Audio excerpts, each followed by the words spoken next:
Na aula de hoje, então, nós vamos falar um pouco de como a gente promove o emagrecimento das nossas clientes de forma efetiva. E só existe uma maneira de emagrecer, fazendo aqui dois processos importantíssimos: a lipólise e a oxidação de gordura. Na aula de hoje, vamos falar um pouquinho mais sobre a lipólise. Então, seja você estudante de educação física, profissional de educação física ou nutricionista, vocês precisam saber sobre como promover esse emagrecimento de forma efetiva. Então, vamos falar um pouquinho então sobre a lipólise. O que seria essa lipólise? A quebra de gordura. Só que agora, então, a gente já sabe que nós temos que quebrar gordura para essa gordura posteriormente ser oxidada e nos gerar ATP. Somente assim a gente vai emagrecer. Bom, mas a pergunta agora é: como que nós promovemos a lipólise? Então, nós precisamos decorar aqui três letras. Letra S, letra S, letra H e letra P. O que significa aqui isso? SHP. Nós temos que fazer com que ocorra a estimulação do sistema nervoso simpático. Nós temos que estimular a liberação de hormônios lipolíticos. Lipolíticos quer dizer que são hormônios que vão fazer com que ocorra aqui a quebra de gordura e estimulação de proteínas intracelulares.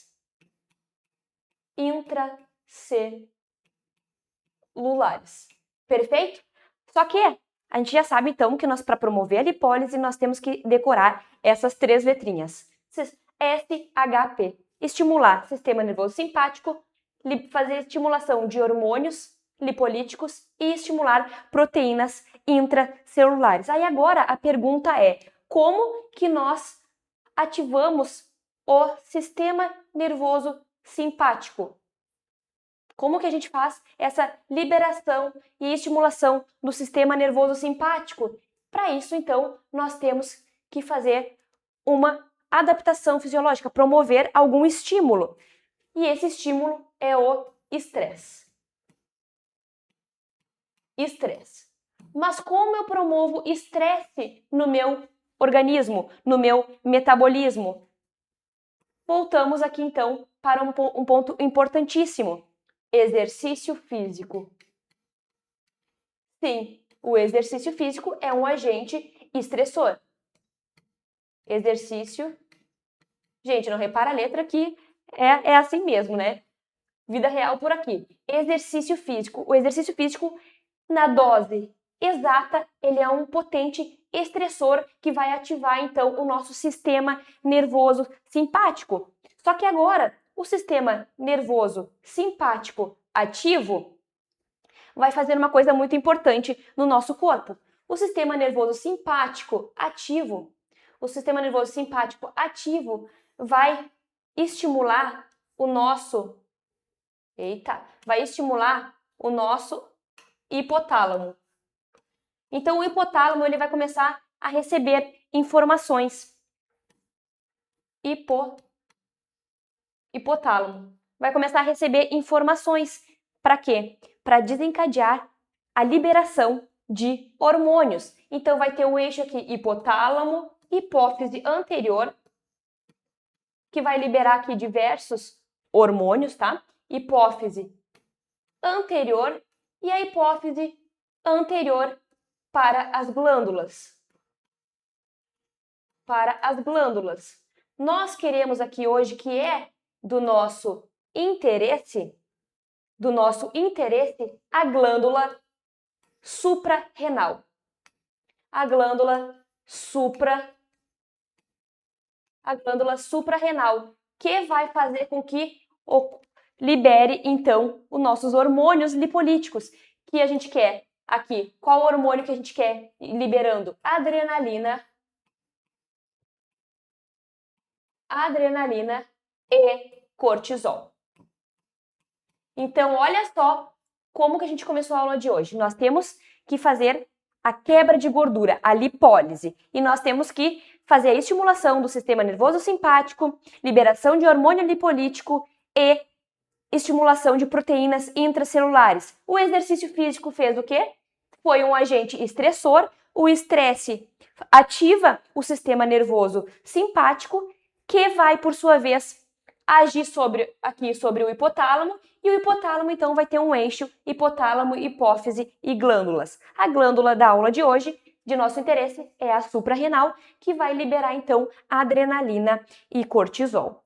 E aí, esses hormônios aqui vão agir nas suas respectivas células, também ali no tecido adiposo, para fazer, então, a quebra de gordura. Aí você pode estar se perguntando, nossa, mas que tipo de exercício que eu preciso fazer, né? Qual exercício que eu preciso fazer? Vamos lá. Exercício, se for, por exemplo, aqui uma corrida, exercício de corrida, você tem que estar aproximadamente em 80% do VO2 máximo. Para quê? Para ter alta liberação de adrenalina e cortisol. Se for musculação,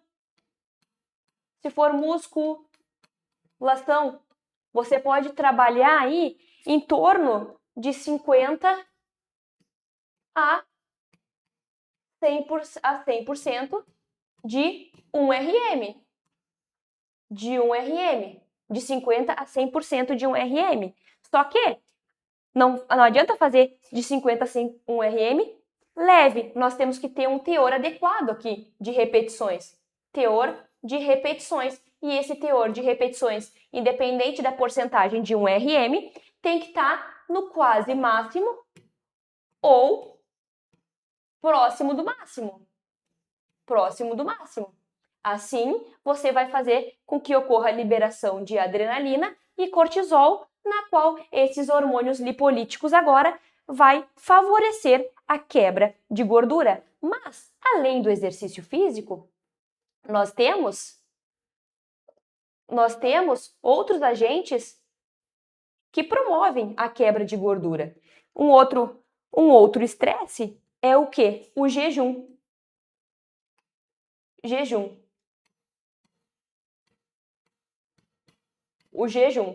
Então, o jejum, ele também é um fator estressante. Então, ele também causa um estresse no nosso corpo que vai fazer o quê? A estimulação do sistema nervoso simpático. Tá. Mas cuidado aqui nessa questão do jejum.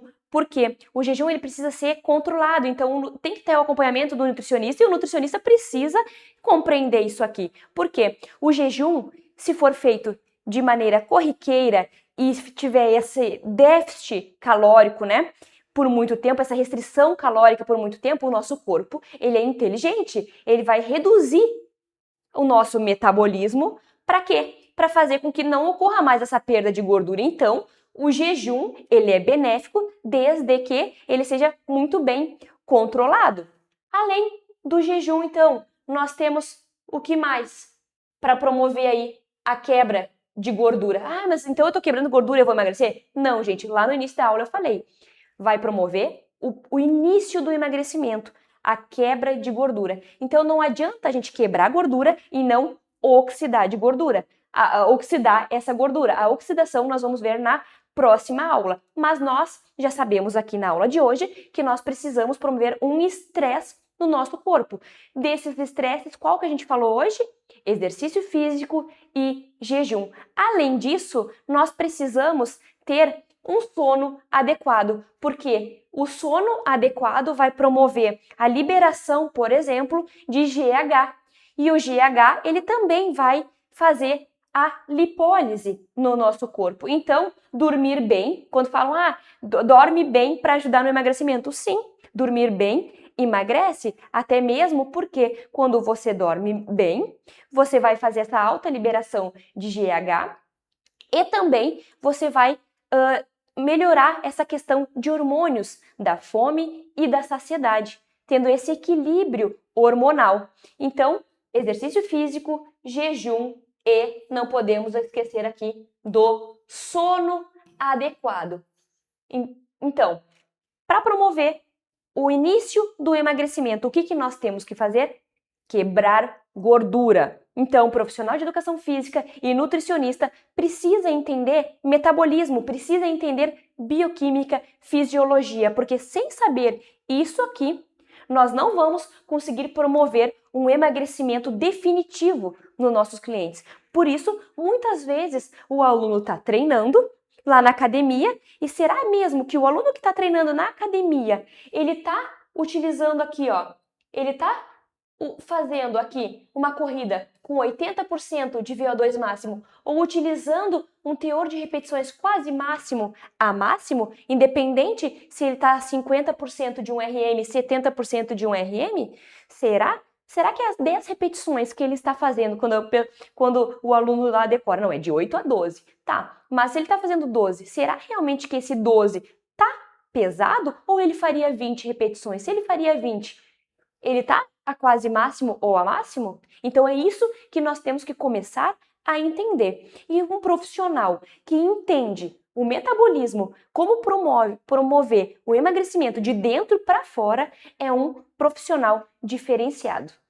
Então, na próxima aula, a gente vai falar um pouquinho sobre a oxidação de gordura, porque até agora a gente não emagreceu a nossa cliente. A gente começou a promover o início do emagrecimento, a quebra de gordura. Na próxima aula, a gente vai falar então sobre a oxidação de gordura, que é queimar essa gordura. E para isso, a gente vai precisar entender então o quê? Ciclo de Krebs, cadeia transportadora de elétron, respiração celular. Então, nos espere aí para a próxima aula. Até mais!